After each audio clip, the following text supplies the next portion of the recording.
안녕하세요. 북치네의 서재입니다. 윌리엄 트레버 단편소설 데이미언과 결혼하기. 나 데이미언하고 결혼할 거야. 조애나가 말했다. 클레어는 주의를 기울이지 않았다. 그녀는 웃음을 지으며 고개를 끄덕였지만 엉킨 원해형 노끈 뭉치를 푸는데 열중하고 있었다. 내가 말했다. 물론 그거 좋지. 하지만 데이미언은 이미 결혼했는걸. 상관없어요. 조애나는 그렇게 대꾸하고 자신의 결심을 되풀이해 이야기했다. 그때 조애나는 5살이었다. 22년 뒤 데이미언은 거친 풀밭 위에 서 있었다. 술의 국화와 에키움과 라바타라가 그를 둘러쌌고 머리 위에는 조애나가 결혼 선언을 했을 때 50cm 관목이었던 크리켓 배트 버드나무가 있었다. 그는 파란 선글라스에 새 것으로 보이는 담청색 양복 차림이었다. 대조적으로 그의 넥타이는 볼품없이 가늘고 셔츠 컬러는 해진 모습이었다. 우리는 그가 올 거라고 예상하지 않았다. 몇 년 동안 데이미언에게 연락을 받은 적이 없었기 때문이다.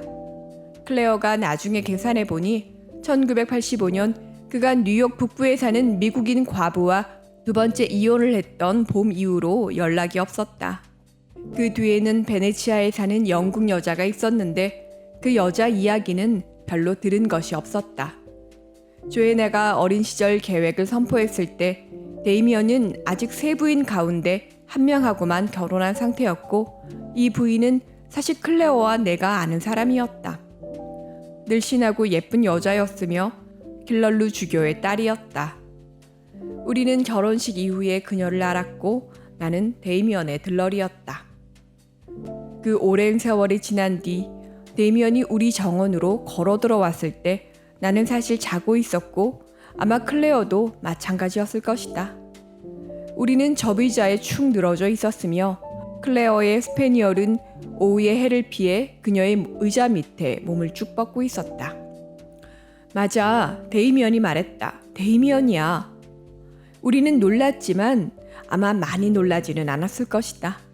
늘 불쑥 나타나는 게 그의 버릇이었다.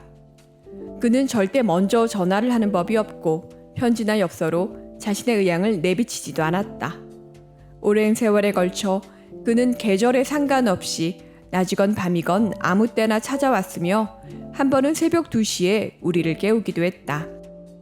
그때마다 어김없이 돈을 좀 빌려야 할 처지로 그를 몰아넣은 개인적인 재앙의 세세한 내용을 들려주었다. 이렇게 빌린 돈은 갚지 않았다. 받을 때도 갚을 것인 양 꾸미지 않았다. 데이미언! 클레어가 그를 끌어안으며 웃음을 터뜨리더니 그 끔찍한 양복을 입고 뭘 하고 있는 거냐고 장난스럽게 다그쳤다. 내가 어디 있었느냐고 묻자 그는 여러 곳, 밴쿠버, 오리건, 스페인 하고 대답했다. 클레어는 그를 앉힌 다음 차를 좀 만들어 오겠다며 오래 있다 가라고 권했다. 그는 우리에게 필요한 강장제다. 클레어는 그렇게 말했다. 그녀는 늘 우리가 조심하지 않으면 따분한 상태로 가라앉을 것이라고 걱정하기 때문이다. 어떤 여자가 어딘가에서 그에게 그 양복을 주었다. 우리 둘 다 그랬으리라고 짐작하고 있었다.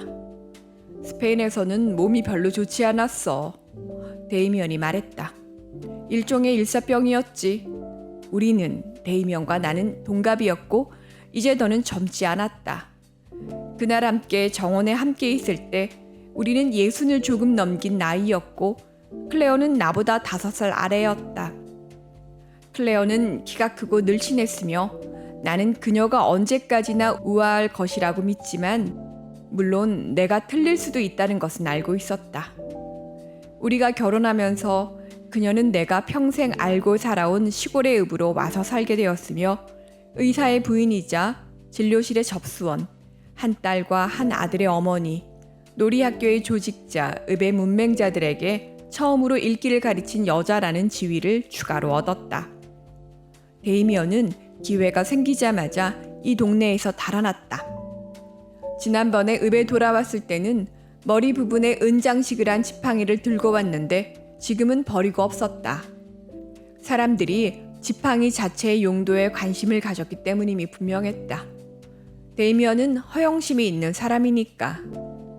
그는 클레어가 자신을 위해 비워준 의자에 활달하게 앉았지만 관절의 저항 때문에 순간적으로 움찔했다. 밝은 금발은 이제 군데군데 희끗희끗했는데 그는 그것도 마음에 들지 않을 거라는 생각이 들었다.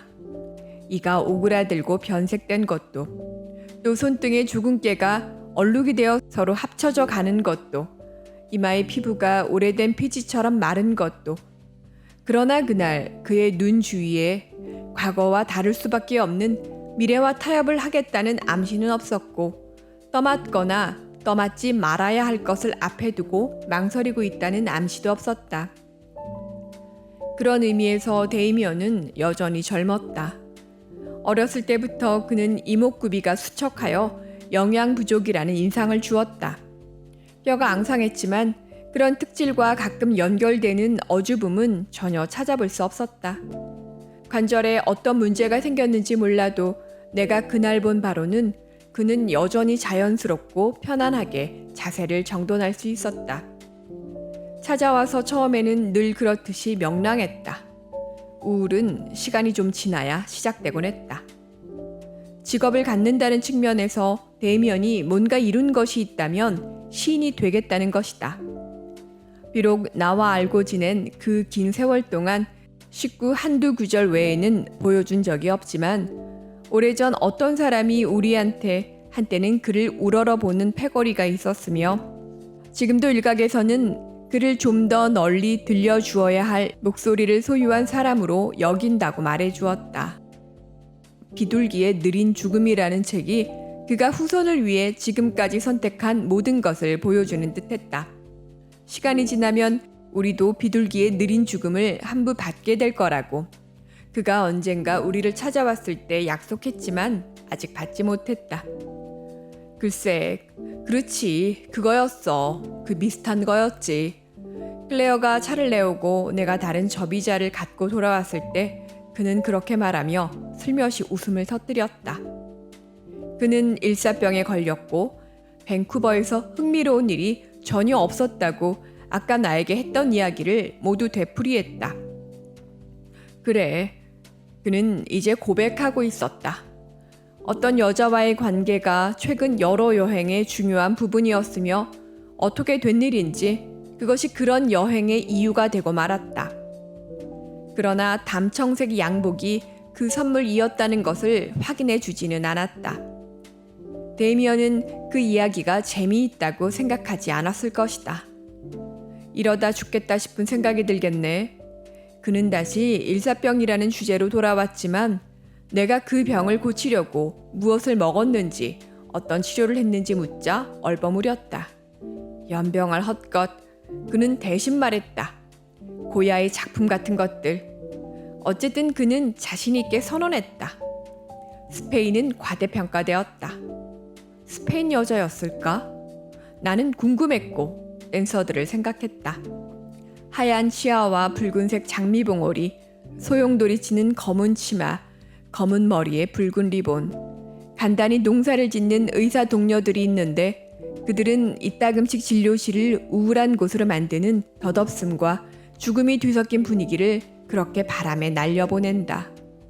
어떤 동료들은 진귀한 책을 수집하거나 캐비넷을 만들거나 정치에 관여하거나 원예 또는 특정한 스포츠를 슬그머니 생활 방식으로 삼기도 한다. 나에게는 데이미언이 가끔 찾아오는 것, 그 사이에 그를 궁금해하는 것이 그런 기분 전환이었다. 트랙터를 타고 보내는 오후나 예이치 시집의 쿠알라 출판사 판본을 찾는 것만큼 효용은 없어도 나는 뭐 천성적으로 게으른 사람이니까. 한 장을 끝낸 거예요? 클레어가 말하고 있었다. 펼치지도 말았어야 했는데. 나중에 부엌에서 나는 와인을 다른 용기로 옮겼고 클레어는 양고기는 충분하고 감자와 애호박도 더 있다고 말했다. 조애나의 찻소리, 이어 놀라서 외치는 그녀의 목소리와 데이미언이 그녀를 맞이하는 소리가 들렸다. 나는 음료가 든 쟁반을 들고 정원으로 갔다. 오랫동안 우리에게 익숙한 데미언의 작고 검은 옷가방은 여전히 그의 접의자 옆 풀밭에 있었다. 지금도 그 모습이 눈에 선하다. 그의 방문은 익숙한 패턴을 따랐다. 작은 옷가방에는 빨아야 하는 셔츠와 속옷과 양말이 있었다. 그러나 세탁기를 고치고 나면 대부분은 수선할 필요가 있다는 것이 드러났다. 게다가 데이미언은 무일푼이었다. 또 혹시 전화로 그를 찾는 사람이 있으면 그가 우리 집에 있다는 사실을 부인해야 했다. 어린 시절 데이미언과 나는 둘이라고 부른 그의 숙모 우나가 그를 길렀던 반은 폐허가 된 회색집에서 함께 놀았다. 둘이라는 회색집은 지붕의 연판 때문에 건축업자에게 팔렸고 나중에 완전히 철거되는 바람에 지금은 없다. 데이미언의 숙모 우나는 이동주택에 살다 술 때문에 죽었다. 나는 그녀의 머리가 베개 위에서 갑자기 한쪽으로 획 틀어졌을 때 바로 그 자리에 있었다. 그것은 그녀의 사망을 알리는 눈에 보이는 표지였다. 그녀는 우리의 어린 시절 그 낡은 집과 버려진 정원에 희미하게 존재하던 사람으로 키가 크고 잘생겼지만 어쩐 일인지 다른 사람의 유령 같았다. 그녀가 데이미언의 어머니라는 이야기도 있었다. 처음 갓난아기와 함께 동네에 등장한 때를 기억하는 사람들은 그 집이 그녀를 임신시킨 남자가 그녀에게 사준 것이며 그것으로 그녀의 침묵까지 샀다고 말했다. 나는 이 모든 이야기를 나중에 알았다. 데미언과 내가 8살 때 나는 그의 숙모 우나를 그의 숙모로 알고 있었으며 그 뒤에는 그것을 의심할 이유가 전혀 없었다. 그와 나는 다른 학교로 보내졌지만 그럼에도 우리의 우정은 계속되었다. 숙모 우나는 데이미언이 크는 바람에 옷이 작아진 것을 전혀 눈치채지 못했고 그래서 그는 가끔 허수아비처럼 보였다. 데이미언은 편한 벗으로 싫어하기가 힘들었으며 내 성장 환경이 주입한 편협한 인습에 해독제가 되어주었다. 우리는 시골 이곳저곳을 배회했다. 정처 없이 어슬렁거렸다. 나이가 들면서 둘 중 하나에게 돈이 있으면 금요일 댄스홀에 갔다. 우리는 먼스터 앤드 레인스터 은행의 행원이던 베티나 노드와 로맨스를 꿈꾸었다. 그러다 갑자기 둘의 길이 갈리면서 오랫동안 떨어져 지냈다. 데이미언은 19살 때 동네를 떠나 14년 만에 돌아왔는데 그때는 숙모 우나는 이미 죽었고 집은 사라져버렸다. 그동안 그는 숙모에게 편지를 쓰지도 않았고 어떤 식으로도 연락을 하지 않았다는 이야기가 있었는데 데이미언이 늘 그녀를 좋아했던 것을 생각하면 놀라운 일이었다. 하지만 나 또한 그에게서 아무런 소식을 듣지 못했기 때문에 어쩌면 보기보다 이상한 일은 아닐 수도 있었다. 어쩌면 데이미언은 사람들의 부재라는 진공 상태를 다른 방도로는 채울 수 없었는지도 모른다. 그 14년 동안 그와 나는 딱 한 번 힐럴루에서 올린 그의 첫 번째 결혼식에서 만났다. 있잖아, 둘이 다시 가보고 싶어. 그는 담청색 양복을 입고 나타난 다음 날 말했다. 그래서 우리는 그곳으로 갔지만 그곳에는 아무 볼 것이 없었다. 그의 숙모 우나가 죽은 이동주택조차 없었다. 사방에서 자라는 가시나무 그리고 크고 긴 띠를 이루는 쐐기풀 밑으로 어떤 유물 같은 것이 있을지 모르지만 있다 해도 육안으로는 찾아낼 수가 없었다. 조금 걸어가자 텃밭담이 나타났는데 군데군데 담쟁이가 덮여있고 다른 곳은 무너져 내린 모습이었다. 둘을 다시 지을 수는 없어. 그가 그러고 싶다고 했을 때 내가 말했다. 큰돈 없이는 안 돼, 데이미언. 그는 뭔가 중얼거렸고 엄으로 불쾌한 목소리가 나왔다. 어떤 불평, 늘 자산이 없는 것에 대한 항변, 그리고 나서는 길, 문, 시 한 조각인가? 나는 궁금했다. 가끔 데이미언과 대화를 할 때면 단어가 전혀 대화에 속하지 않는 것처럼 고립되고 맥락에서 벗어났다. 집은 내가 입을 열었다. 아, 전에 있던 그런 집이 아니야.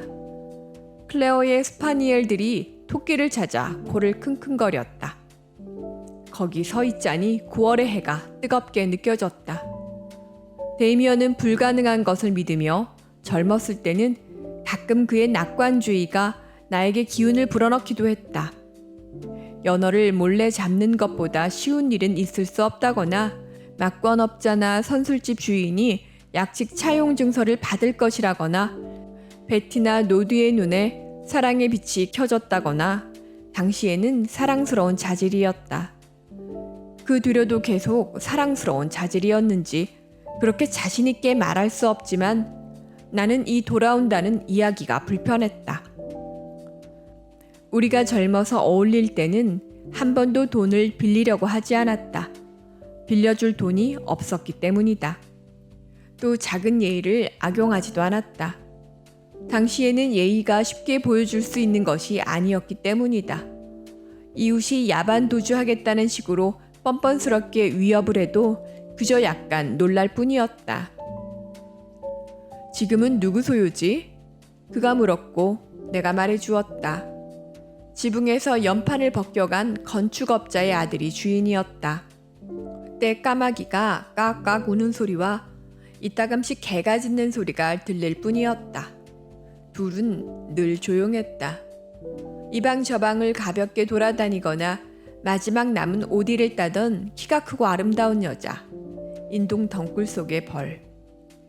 뭐라고? 나는 데이미언이 웅얼거리는 소리를 또 알아듣지 못해 물었다. 여전히 우울한지 그는 바로 답을 하지 않았지만 뮤지가 여기에서는 침묵하지 않을 거라고 말하는 것 같았다. 나는 60살 생일에 때가 왔다고 여겨 진료를 그만두었다. 물론 전에는 아버지가 바로 이 집에서 세상을 드는 날까지 그랬던 것처럼 평생 이럭저럭 계속할 수 있으리라 상상하기도 했지만 앞으로 어떻게 될까? 데이미언은 어렸을 때 곰곰이 생각에 잠기곤 했다. 그에게는 아일랜드 남서부의 작고 익숙한 읍을 조사하는 흥미진진한 일이 세상의 전부였다. 물론 우리 둘 다 내가 앞으로 어떻게 될지는 알고 있었다. 우리는 나의 아버지의 집, 그 편안하고 사람 많은 방들, 쾌적한 정원을 알고 있었다. 우리는 좁은 간선도로, 상점 주인들, 사제와 거지들, 연유공장, 불타버린 영화관, 생기 없는 법원, 환한 새병원, 낡은 정신병원, 감옥을 알고 있었다. 우리 둘 다 데이미언 앞에 무엇이 있는지는 조금도 짐작할 수 없었다. 괜찮지, 응? 데이미언은 그날 둘에서 돌아오는 길에 나에게 물었고 다시 사교적이 되었다. 마치 내가 누구인지 기억나기라도 한 것처럼 갑자기 그렇게 되었다. 아무것도 하지 않고 지내는 게 괜찮지? 그래, 괜찮지. 사실 그 이상이었다. 은퇴를 하니 온갖 종류의 일들이 편해졌다. 사람들은 이제 환자가 아니었다. 그래서 우연히 만나도 사람들은 나와 대화할 때 전처럼 당황하지 않았다. 물론 나는 눈여겨보면서 속으로 레이노 증상이 다시 기승을 부리는구나, 프레레이 증후군이 이제 역전되지 않는구나 하고 생각했지만 그들은 일상 대화에서는 나와 불편한 비밀을 공유하지 않았다. 나에게 사춘기의 얼굴을 보여주며 태어났을 때 그 얼굴을 처음 본 사람이 나라는 사실을 일깨워주는 경우도 많았다. 아니면 성장한 아이의 체육 실력, 다른 방면에서 거둔 성공, 결혼 계획을 알려주기도 했다. 걱정은 이야기하지 않았다. 이제 걱정은 나에게 일상의 화제가 아니었다. 아픈 등이 아닌 것처럼 또는 꿰맨 상처나 혈압이나 작은 뒷방의 환자 냄새가 아닌 것처럼. 그래, 좋지. 나는 트레이너스 호텔바에서 말했다. 너는?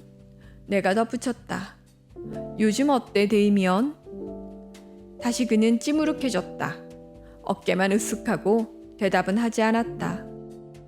그는 바에 서 있는 남자의 등, 재킷의 찢어진 솔기를 물끄러미 바라보았다. 그리고 그가 말했다.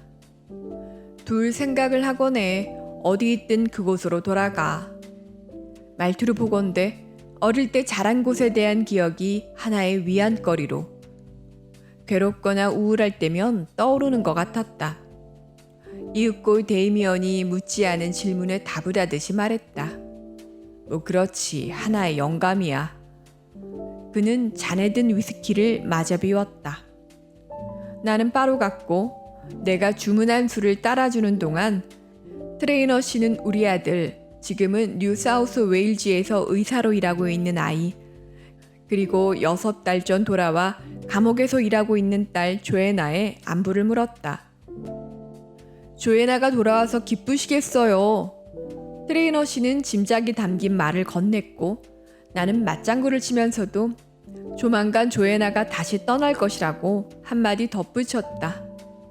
나는 웃음을 짓고 어깨를 으쓱하여 그 생각을 떨쳐버렸다.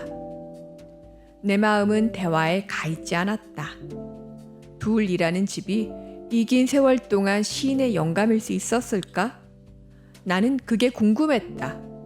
그게 그토록 모호한 진술에서 내가 찾아나 했던 의미인가? 전에 본 적이 있는 것 같더라고요. 데이미언에 대해 묻는 질문에 내가 대답을 하자 트레이너 씨가 목소리를 낮추어 말했다. 요즘은 어떻게 지내세요? 그가 데이미언을 향해 소리를 쳤고 데이미언도 우리 중 누구도 다시 젊어지지는 않는다고 마주 소리쳤다. 그거 일리 있는 말이네요. 트레이너 씨가 맞장구를 치며 마치 전에는 그런 생각을 해본 적 없는 양 고개를 설레저었다.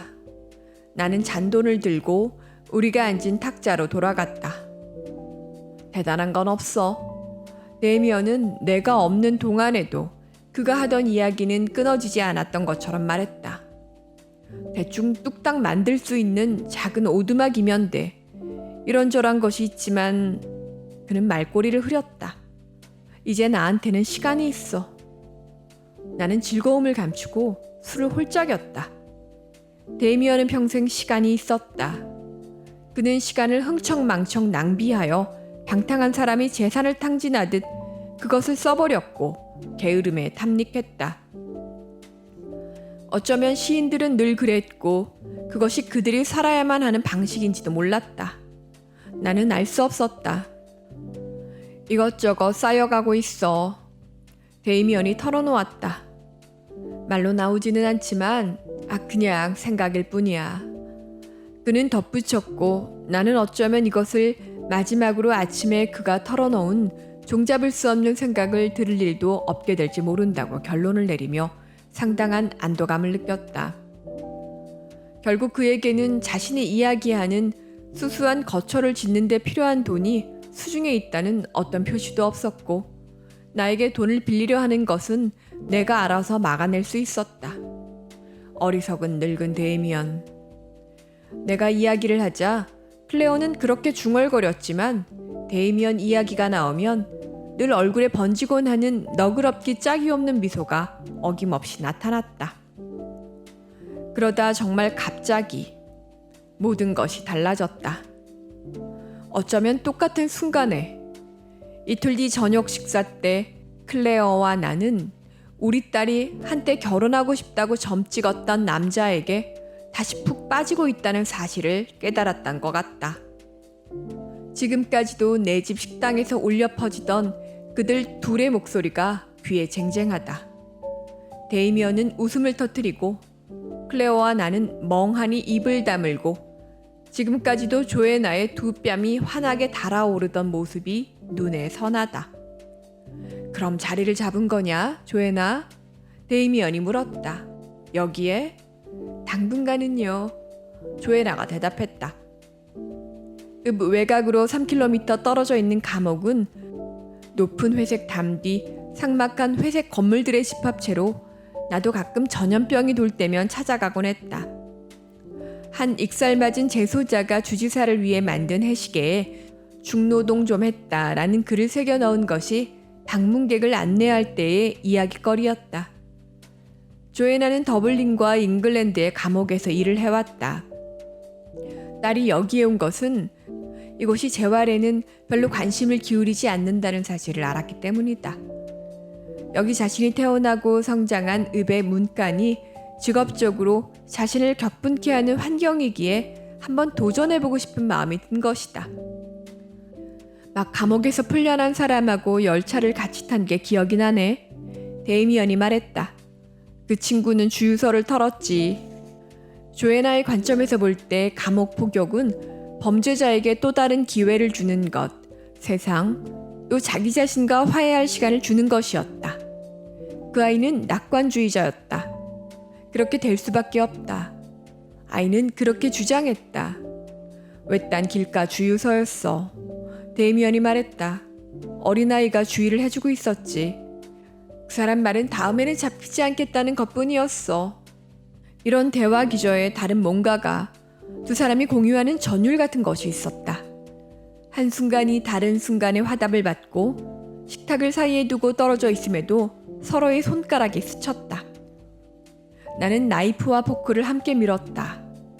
클레오는 뭐라고 말을 하고 부엌으로 갔지만 아무도 듣지 못했다. 조애나는 자그마하고 거무스름한 머리에 예쁘장했다.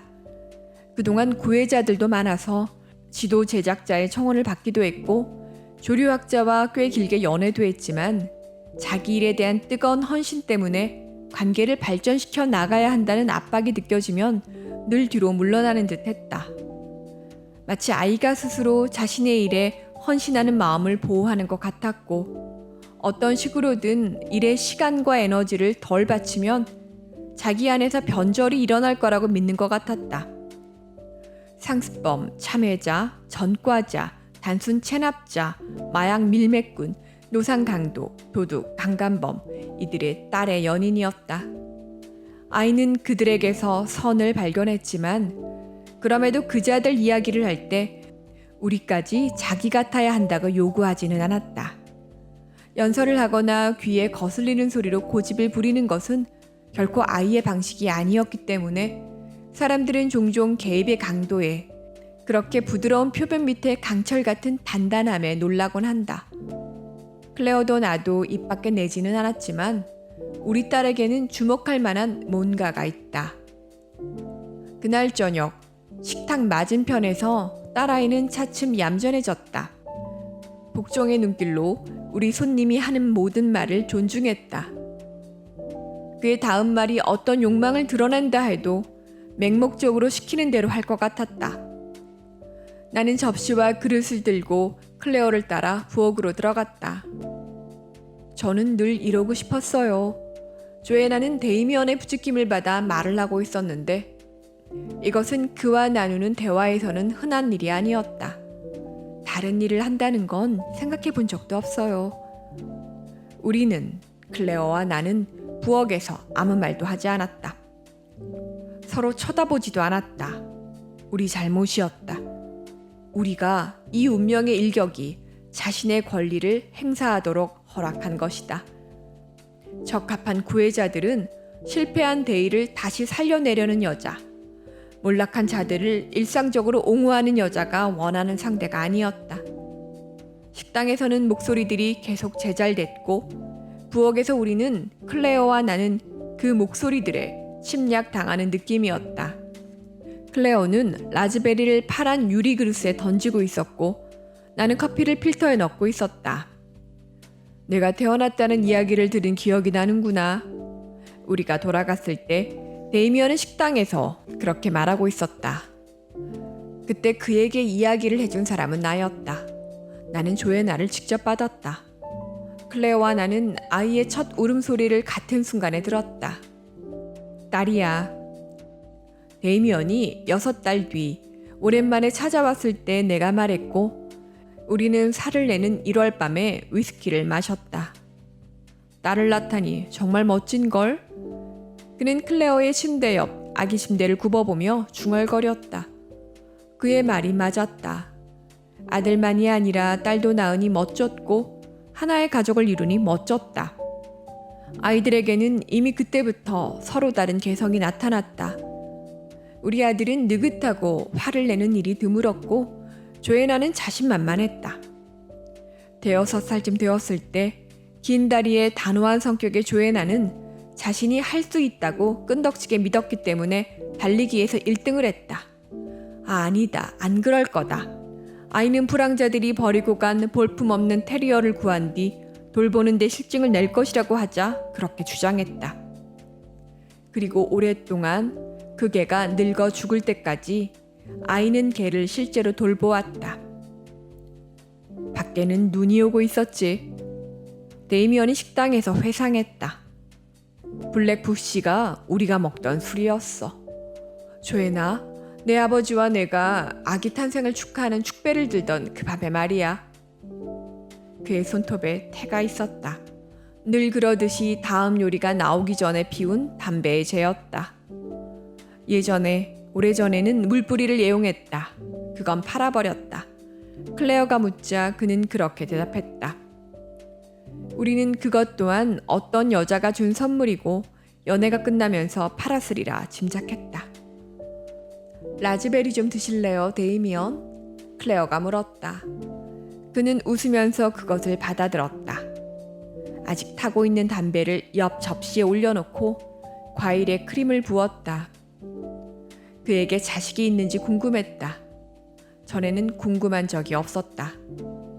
나는 종종 그랬던 것처럼 그가 런던의 술집에서 보낸 삶을 상상했다.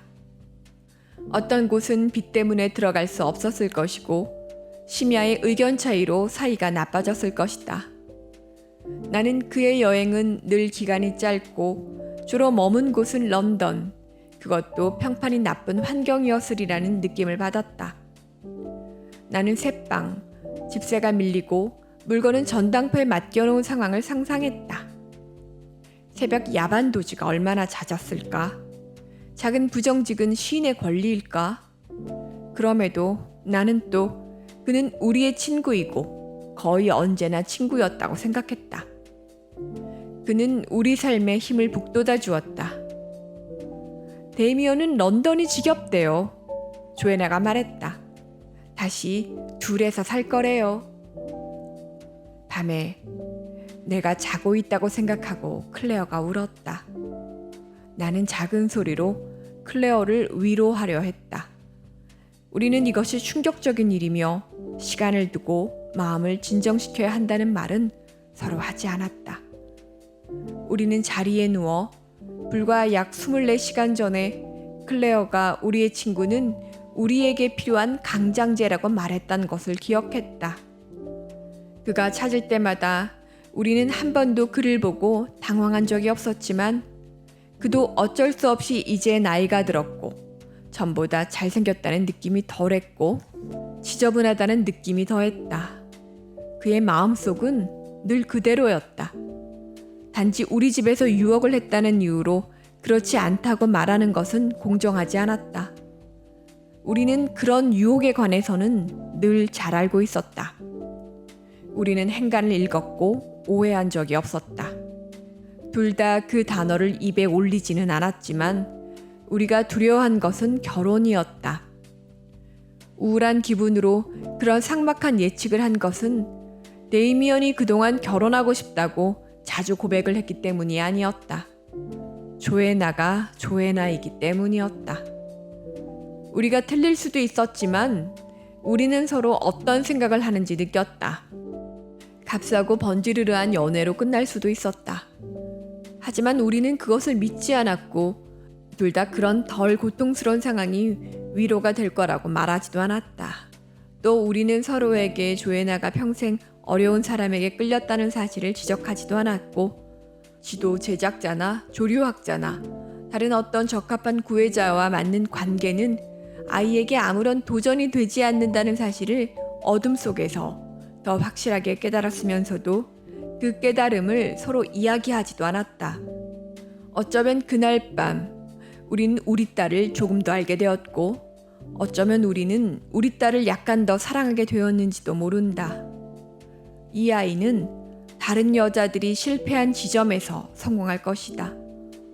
이미 우리는 그 아이가 그런 이야기를 하는 것을 들을 수 있었고 이미 우리는 아이가 그 다른 여자들을 따라갈 경우에는 반드시 실패하리라고 믿는 것을 느낄 수 있었다. 나 데이미언하고 결혼할 거야. 어린아이의 실없는 소리가 밝게 울려 퍼지고 그와 더불어 우리가 재미있어 하던 기억도 되살아났다. 이번에는 그가 목적을 갖고 온 것일까? 클레어는 울음을 그쳤을 때 물었다. 우리 딸이 자기 대신 먹을 것을 벌고 그가 어린 시절을 보낸 곳에서 자기를 돌보고 노인이 되었을 때 그의 허약함을 응석처럼 받아달라는 것일까? 런던 거리에서 갑자기 그의 미래가 밝게 빛난 것일까? 상상 속에서 앞에 놓인 세월이 보석처럼 빛을 발한 것일까? 두 분한테는 제가 말할게요. 우리 딸은 그에게 이미 그렇게 말하고 우리를 앉혀놓고 축배를 들자고 할 계획일까? 그 아이는 우리에게 새로운 소식이라고 할 수 없는 소식을 전하고 그러면 우리는 데이미언이 자신이 이룩한 것을 파괴할 수밖에 없는 사람이라는 이야기를 하지 않고 아이를 안아줄 것이다. 그러면 아이는 그가 다음에 나타날 때 얼른 다가가 연인처럼 함께 설 것이다. 그 다음은 자세히 예측할 수 없었지만 갑자기 그들의 관계가 시간이 지나면서 갖추게 될 형태가 이제는 중요하지 않게 여겨졌다. 이미 보일 만큼 충분히 보였다. 우리가 벌을 받는 걸까? 클레어가 물었고 나는 우리가 그런지 안 그런지, 왜 우리가 벌을 받아야 하는지, 우리 죄가 무엇인지 알지 못했다. 우리는 그날 밤이 끝나는 것을 원치 않았다. 우리 집에 슬며시 기어들었다가 우리 옆을 지나갔지만 우리 것은 아닌 흥분을 다시 느끼고 싶지 않았다. 데이미언은 천성적으로 이미 시작된 모험을 중단하는 법이 없었고 또 그것이 진전되는 것을 금하는 품위는 어디에서도 갖춘 적이 없었다. 아침이 왔을 때 그의 방이 비어있고 작은 옷가방은 사라지고 침대맡 탁자에 메모가 남겨지는 일은 없을 터였다. 다른 사람들 기억나? 클레어는 어둠 속에서 속삭였고 나는 생각해 볼 필요도 없이 누구 이야기를 하는지 알았다. 킬럴루 주교의 딸, 뉴욕 북부의 과부, 베네치아의 영국 여자, 우리 친구가 지나가면서 언급했던 다른 이름 없는 여자들. 어울리지 않았다. 그의 첫 결혼이 박살났음을 알았을 때 우리는 그렇게 말했지만 그 바쁜 시절에는 너무 바빠 안타까움을 느끼는 것으로 끝이 났다. 주교딸의 운명은 거의 궁금하지 않았고 같은 실수를 2번 하다니 데이미언답다는 이야기를 서로 주고받은 것 외에 미국 과부에 대해서는 전혀 궁금해하지 않았다. 영국 여자가 그를 떠난 것은 농담거리였다. 늙은 무례한 우리는 말했다. 구제할 길이 없다.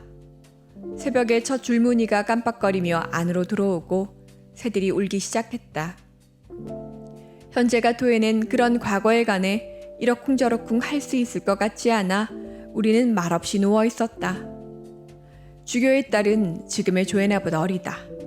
그녀는 웨딩드레스를 입고 웃음을 지었고 나는 입을 맞출 때 닿았던 그 아이의 뺨에 따뜻한 감촉을 다시 느꼈으며 행복을 비는 말에 대한 그 아이의 대답.